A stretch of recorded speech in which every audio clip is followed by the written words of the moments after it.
दूर जंगल में एक उल्लू आता है। वो बहुत ही मासूम और सीधा साधा था। वाह, कितना बड़ा जंगल है और कितना सुंदर है ये जंगल। मैं अब इसी जंगल में रहूंगा।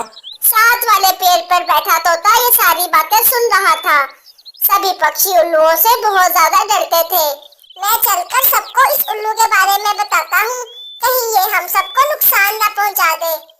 अरे पक्षियों, पता है मैं अभी क्या देख कर आ रहा हूँ?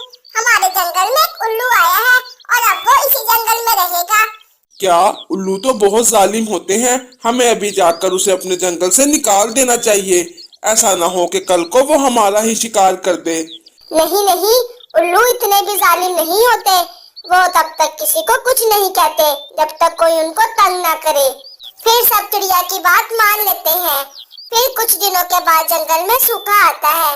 इस दफा कुछ ज्यादा ही सूखा पड़ गया है जंगल में। आज तक कभी इतना सूखा नहीं पड़ा। ये सब ऐसे ही नहीं हो रहा।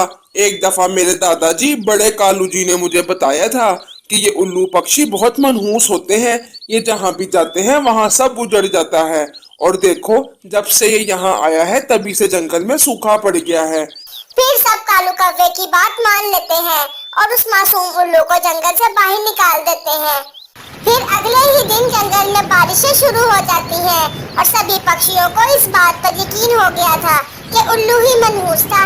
कई दिन गुजर जाते हैं लेकिन बारिशें रुकने का नाम ही नहीं ले रही थी। फिर सारे पक्षी परेशान होकर बड़े पेड़ के पास जाते हैं कि बारिशें क्यों नहीं रुक रही। मेरी बात गौर से सुनो। जिस उल्लू को तुमने मनहूस कहकर निकाला है वो मनहूस नहीं था।